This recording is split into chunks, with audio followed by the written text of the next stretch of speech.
Meron tayo ngayong mga 8 milyon hanggang 10 milyon na Pilipinos na nagtatrabaho sa ibang bansa.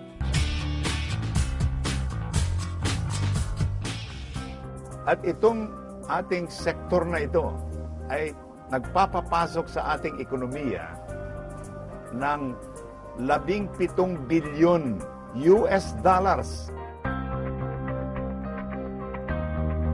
Ang party list system, ang intensyon nito ay magbigay ng tinatawag na broadest and most meaningful representation in Congress. Kasi yung ating sistema ay tinatawag na representative democracy. Sa ating Kongreso, sa bawat 250,000 citizens, may isang kinatawan. Itong 10 milyon o 8 milyon, kamo na lang.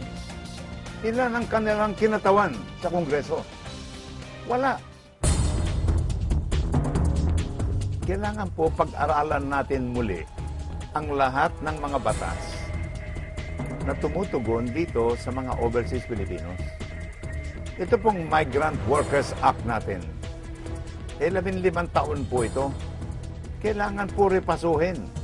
At tignan, is it still responsive to the needs of the overseas Filipino workers?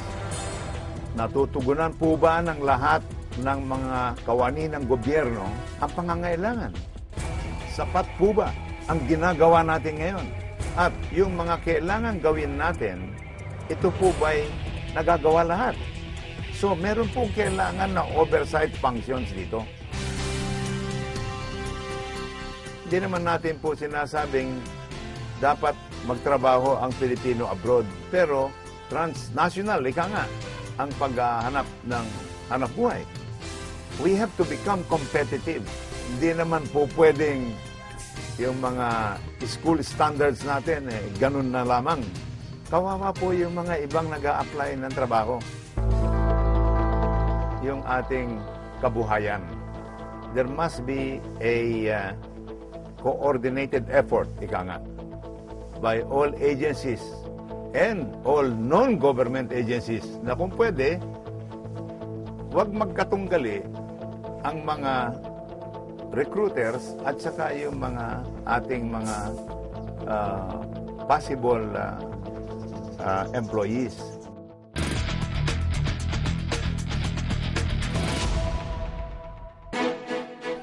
Ngayong Mayo Agis, humihingi po kami muli ng inyong suporta upang magkaroon ng kinatawan sa Kongreso na gagawa at magsusulong ng mga batas para sa kapakanan ng mga OFWs at ang kanilang mga pamilya.